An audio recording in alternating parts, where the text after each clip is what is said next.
అందరికీ తెలిసిన పేరే. కానీ అతని పేరును పలకాలంటే భయం. అతని తలంపే వెన్నులో ప్రాణభయాన్ని పుట్టిస్తుంది. అతని రాజ్యం అతి భయంకరం. అది అందరికీ తెలిసిన ప్రదేశమే, కానీ కల్లోనైనా తలవటానికి సైతం భయాన్ని కలిగించేంతటి భయంకర ప్రదేశం. కనీసం ప్రాణాలతో ఉన్నప్పుడే కాదు, ప్రాణం పోయిన తరువాత కూడా జీవాత్మ అక్కడికి వెళ్లేందుకు మొరాయిస్తుంది. అంతటి భయంకర ప్రదేశం. అలాంటిది అక్కడికి వెళ్లే ప్రయత్నం కాదు కదా. దాని గురించి తలచుకున్నా తలచుకోకపోయినా, ఇష్టం ఉన్నా ఇష్టం లేకపోయినా ప్రతి జీవి పాపానుసారంగా అక్కడికి చేరుకోవటం తథ్యం. ఆ ప్రదేశం పేరే నరకం. ఆ రాజు పేరే యమధర్మరాజు. ఈ భూమిపై పుట్టిన ప్రతి జీవి ఎలాగైతే తన ప్రమేయం లేకుండా పుడుతుందో, అలాగే ఏ ప్రయత్నం లేకుండానే నరకానికి చేరుకుంటుంది.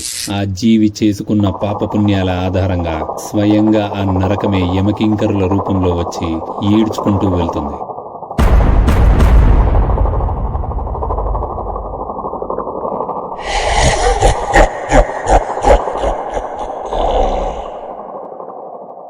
శివపురాణంలో ఉన్న వివరాల ప్రకారం ప్రతి జీవి మానసిక, వాచిక, కాయిక పాపములు అనే 3 రకాల పాపాలు చేయటం వల్ల నరకానికి వెళ్తుంది. మానసిక అంటే మనస్సులో పరస్త్రీని తలుచుకొనుట, పరధనాన్ని కాంక్షించుట, పరులకు హాని తలపెట్టే ఆలోచనలు చేయటం, చేయకూడని పనులను గురించి ఆలోచించటం, దాని యందు పట్టుదల కలిగి ఉండటం. ఈ 4 మానసిక పాపాలు.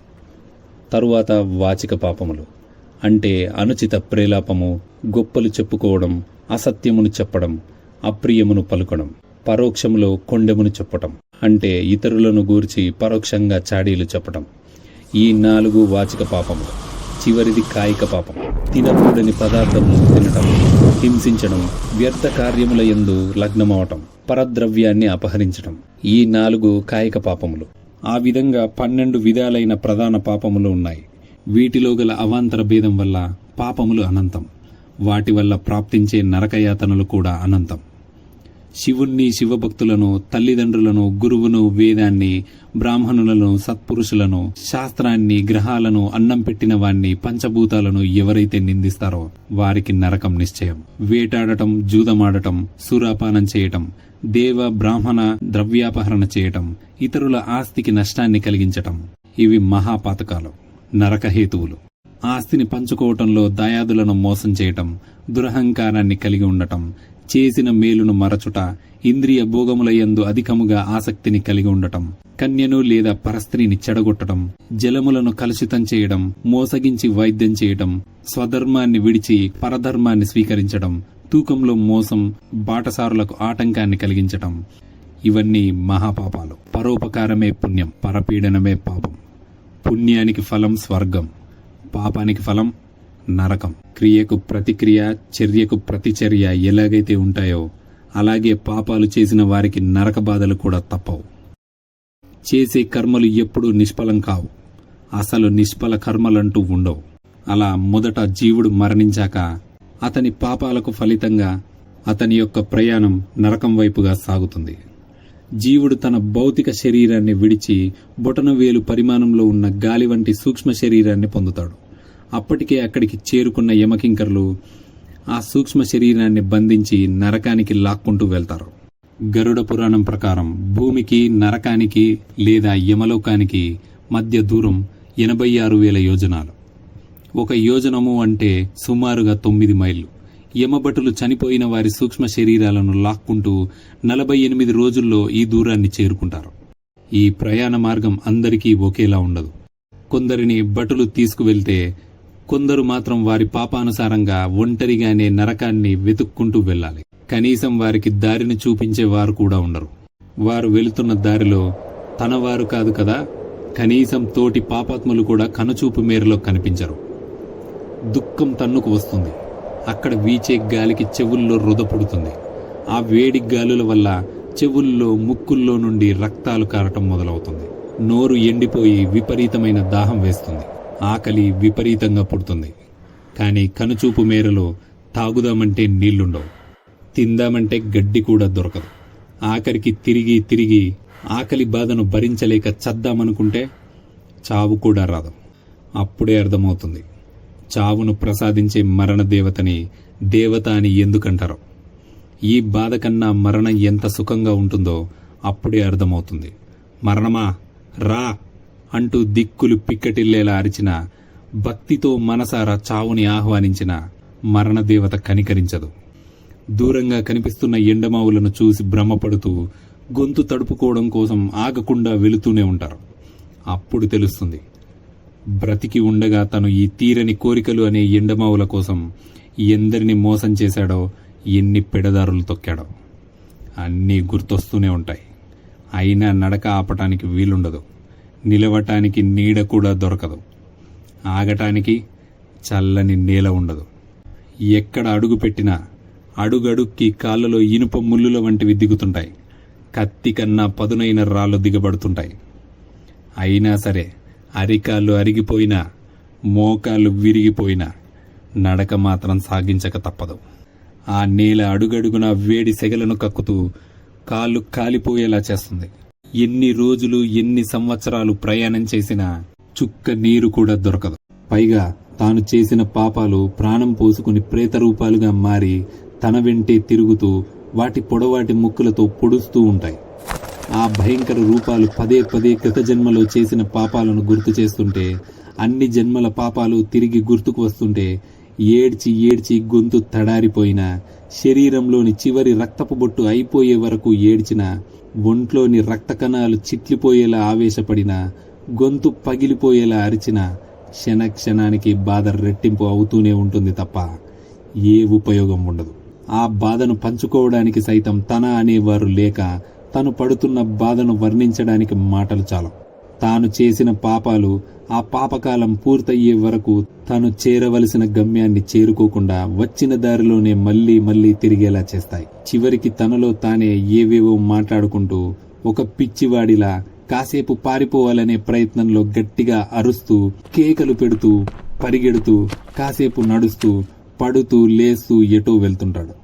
అలా ఎంత తిరిగినా, ఎటు వెళ్ళినా చివరికి వైతరణి నదిని చేరుకునే వరకు జీవికి ఆ నరకయాతన తప్పదు. ఒక్కసారి నరకానికి వచ్చిన ఏ జీవి అయినా సరే అక్కడి బాధలను భరించలేక చావును కోరుకుంటుంది. భూలోకంలో బ్రతకడం కోసం వెంపర్లాడతాం, కానీ ఇక్కడ చావు కోసం వెంపర్లాడతాం. ఇక్కడ చావు అంటే మోక్షం అనే అర్థం. మోక్షం అంటే తన ఉనికి అన్నది శాశ్వతంగా లేకుండా చేసుకోవడం, తన ఆత్మని పరమాత్మలో ఐక్యం చేసుకోవడం.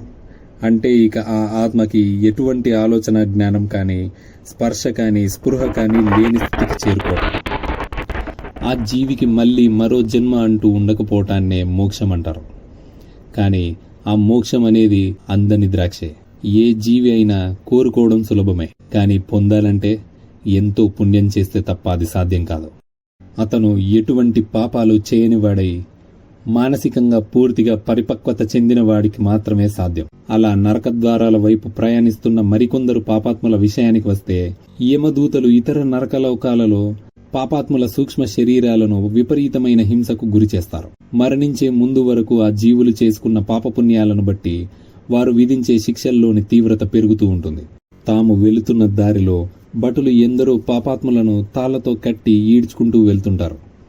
అలా ఈడ్చుకుంటూ వెళ్తుంటే వారి శరీరం పదునైన ఇనుప ముళ్ళుల వంటి వాటికి ఇంకా పదునైన రాళ్లకు రాసుకుని చీరుకుని రక్తాలు కారుతుంటాయి. వారి ఎముకలు విరిగిపోతుంటాయి. అక్కడక్కడ వారి మాంసపు ముద్దలు శరీరం నుండి విడిపడి నేలపై కనిపిస్తుంటాయి. అక్కడి నేలంతా ఆ చీము నెత్తురుతో నిండి అపరిశుభ్రంగా ఉండి దుర్గంధాన్ని వెదజల్లుతుంటాయి. ఆ దారి అంతా పాపాత్ముల రోదనలు, ఏడ్పులు, కాపాడమంటూ ఆర్తనాదాలు వినిపిస్తుంటాయి. కానీ అక్కడి భటులకు దయా దాక్షిణ్యాలు ఉండవు. వారంతా ఘోర పాపాలు చేసిన వారిని అత్యంత కఠినంగా, కిరాతకంగా శిక్షిస్తూ లాక్కుంటూ వెళ్తుంటారు. కొందరి పాపాత్ముల తలను వంచి ఛాతీకి కట్టి కాళ్లతో ఈడ్చుకుంటూ వెళ్తుంటారు. అలా పాపాత్ములంతా శిక్షలు అనుభవిస్తూ నరకద్వారం వైపు వెళ్తూ ఉండగా ఆ దారిలో పదునైన ఇనుప ముళ్ళుల వంటివి పరచి ఉంటాయి. కొన్ని చోట్ల జారుతున్న ఇసుక, ఒక చోట పదునైన గులకరాళ్ళు, మరో చోట గట్టిగా కనిపిస్తూ తొక్కితే కాళ్ళు చీరిపోయేంత పదునైన ఇనుప సూదుల వంటివి, ఎత్తైన చెట్లు కలిగిన కొండ ప్రాంతం, నిప్పులు పరిచిన నేల ఉంటుంది. ఇంకాస్త లోపలికి వెళితే అవకతవకగా ఉన్న దారి, కొన్ని చోట్ల కాలు పెడితే లోపలికి కూరుకుపోయేలా ఉన్న కాలుతో ఉన్న బంకమట్టి నేలలు, దానితో పాటు ఇనుప ముక్కలు పరచి ఉంటాయి. మరొక చోట అడవి మంటలు కనిపిస్తాయి. అక్కడ వాతావరణం చాలా విచిత్రంగా ఉంటుంది. వేడికి సెగలు కక్కే రాళ్లతో పాటు చల్లటి మంచుతో కప్పబడిన రాళ్లు కూడా ఉంటాయి. ఈ మార్గంలో వెళ్లే పాపాత్ములకు కనిపించే భయంకర దృశ్యాలు ఎలా ఉంటాయో ఒకసారి గమనిద్దాం. మంటల్లో కాలుతున్న వ్యక్తులు, ముక్కు పుటాలు కదిలిపోయేలా ఉన్న అక్కడి బురదమట్టి యొక్క దుర్వాసన, మంటల్లో మండుతోన్న పిడకలు, ఇంకా సింహాలు, పులులు, చాలా పొడవుగా ఉన్న కొండ చిలువలు, అతిపెద్ద తలలు కలిగిన తోడేళ్లు వంటి క్రూర జంతువులతో పాటు భయంకరమైన దోమలు, ఈగలు, రక్తాన్ని పీల్చే పెద్ద పెద్ద జలగలు, విషపూరితమైన పాములు, గుంపులు గుంపులుగా మదగజాలు, అన్ని పాపాత్ములను తమ స్తంభాల వంటి కాళ్లతో తొక్కుతున్న దృశ్యాలు, పదునైన పొడవైన కొమ్ములు కలిగిన దున్నపోతులు, పదునైన కూరలు కలిగిన అడవి పందులు, ఈ జీవులన్నీ ఒక్కొక్కటిగా రంకెలు వేస్తూ కుమ్ముతూ చంపుతున్న దృశ్యాలు, దుష్ట ఆత్మలు, రాక్షసులు, భయంకరమైన రోగాలతో కూడిన శరీరాలు, దారిలో గుట్టలు గుట్టలుగా కురుస్తున్న రాళ్ల వర్షం, ఆ రాళ్ల తాకిడికి తట్టుకోలేక అటూ ఇటూ పరిగెడుతున్న ప్రజలు, అక్కడ కురుస్తున్న మెరుపులకు, రాళ్ల వర్షానికి కాలిపోతూ తూట్లు పడుతున్న శరీరాలు, వీటితో పాటు గడ్డకట్టుకుపోయే చలి వల్ల కదలటానికి కూడా ఇబ్బంది పడేవారు ఉంటారు. యమభటులు శిక్షల్లో భాగంగా పాపాత్ములకు ఒక కొక్కాన్ని తలలో దూర్చి ముళ్ళదారిలో నడిపించి ఆఖరికి నిప్పుల గుండంపై నడిపిస్తారు. యమభటులు పాపులకు విధించే శిక్షలు అన్నీ ఘోరాతి ఘోరంగా ఉంటాయి. అవి కనీసం మన ఊహకు కూడా అందనంత దారుణంగా ఉండడమే కాకుండా అక్కడ ఉన్నటువంటి దృశ్యాలు సైతం చాలా భయానకంగా ఉంటాయి. ఉదాహరణకు నిప్పుల గుండం. నిప్పుల గుండం అంటే ఏదో చిన్న ప్రదేశంలో నిప్పులు వేసి వాటిపై నడిపిస్తారులే అనుకుంటే పొరపాటే. నిప్పుల గుండం అంటే ఒక లోయ లాంటి ప్రదేశంలో సహజంగానే ఆ భూమి లోపల నుండి కాలుతున్న లావా వంటి ద్రవాలు ఉపరితలం అంతా పరచబడి ఉంటాయి. ఆ ప్రదేశం కూడా కొన్ని వందలు లేదా కొన్ని వేల కిలోమీటర్ల వైశాల్యాన్ని కలిగి ఉంటుంది. అలాంటి నిప్పుల గుండంపై నడిపించడం అంటే ఎంత భయంకరంగా ఉంటుందో ఊహించుకోవచ్చు. మరికొన్ని లోయలు చాలా లోతుగా ఉండి నేల అంతా లెక్కలేనన్ని పెద్ద పెద్ద కాలుతున్న బండలను కలిగి ఉంటాయి. కొన్నింటిలో పదునైన ఇనుప కంటకముల వంటి వాటితో నిండి ఉంటాయి. పాపాత్ములను నిర్దాక్షిణ్యంగా ఆ భయంకరమైన లోయల్లోకి విసిరేస్తారు. ఆ పాపాత్ములు లోయలో అంత పైనుండి కింద ఉన్న పెద్ద బండరాళ్లపై పడి ముక్కలు ముక్కలవుతారు. శరీరం కాలిపోతుంది. అయినా ఆ శరీరానికి చావు రాదు. అలా మిగిలి ఉన్న శరీరాన్ని మళ్ళీ మళ్ళీ వారి పాపాలు పూర్తయ్యే వరకు ఆ లోయల్లో పడవేస్తూనే ఉంటారు. ఎంత శిక్షించినా శిక్షలు అనుభవించడానికే ఉన్నట్టు ఆ యాతనా శరీరాలు ఇంకా మిగిలే ఉంటాయి. అవి అన్ని శిక్షలు పూర్తయ్యే వరకు అలాగే ఉంటాయి. చనిపోయిన వారి సూక్ష్మ శరీరం ఇలాగే ఎన్నో బాధలను అనుభవిస్తూ ఈ నగరాల గుండా వెళ్తుంది, లేదా అతని పాపాలను బట్టి ఎంపిక చేయబడిన నగరాలలో బాధలను అనుభవిస్తూ వెళ్తుంది. అంతేకాక అతని కొడుకులు అందించే పిండాలతో మాత్రమే జీవిస్తుంది. అతని సూక్ష్మ శరీరం 12 నెలల్లో అన్ని నగరాలను దాటివేస్తుంది. పాపకాలం పూర్తయిన తర్వాత తదుపరి శిక్షల కోసం చివరికి వైతరణి నదికి చేరుకుంటాడు. ఇది కేవలం ప్రారంభ నరకం మాత్రమే. అసలైన నరకం మున్ముందు ఉంటుంది. ఒక్కసారి వైతరణి నదికి చేరుకున్న జీవుడి యొక్క యాతనా శరీరం అంతా తూట్లు పడి రక్తమంతా కారిపోయి దయనీయమైన స్థితిలో ఉంటుంది. అక్కడ వైతరణి నది ఒడ్డున ఒక దేవతా వృక్షం ఉంటుంది. అక్కడ ఆత్మ కాసేపు సేద తీరుతుంది. అక్కడి జీవికి మున్ముందు రాబోయే మరిన్ని నరక బాధల నుండి విముక్తి పొందేందుకు ఒక అవకాశం ఉంటుంది. అక్కడ ఉన్న ఒక దేవతా వృక్షం కింద వందల లేదా వేల ఏళ్లు తపస్సు చేసుకుని దేవుడి కటాక్షం మేరకు నరకాన్ని తప్పించుకుని మోక్షాన్ని పొందే అవకాశం ఉంటుంది. కానీ ఆ దేవుడి కరుణను పొందడం అనేది అనుమానమే. అలా కుదరని పక్షంలో ఇక మిగిలిన దారి వైతరణి నదిని దాటడమే. ఆ నదిలో ఎన్నో భయంకర జీవులు, మొసళ్ళు, సరీసృపాలు, భయంకరమైనటువంటి క్రిములు, రక్తాన్ని పీల్చే జలగలు, సొరచేపలు, మరెన్నో భయంకర జీవులు ఈ నదిలో వెళ్లే పాపాత్ములను ముక్కలు ముక్కలుగా కొరికి తింటూ పాపాత్ములను భయంకరమైన బాధలకు గురిచేస్తాయి. ఆ వైతరణి నిండా చీము, నెత్తురు, మాంసముతో నిండిన బురద, ఎటు చూసిన జీవుల కలేబరాలు, కుళ్ళిన కంపు, దుర్వాసన, జిగుప్స కలిగించేలా ఉన్న జీవుల అంతర్గత అవయవాలు, మరుగుతున్న లావాలా ఉన్న నది. అంతటి భయంకరమైన వైతరణి నదిని దాటుకుంటూ వెళ్లేందుకు సుమారుగా సంవత్సరం పడుతుంది. అలా పాపానికి తగ్గ శిక్షను అనుభవించి చివరికి నరకద్వారాన్ని చేరుకుంటాడు. భూలోకంలో చనిపోయిన వారి ఆకలిని తీర్చడానికి 1 సంవత్సరం పాటు ప్రతి నెల పిండాలను సమర్పిస్తారు.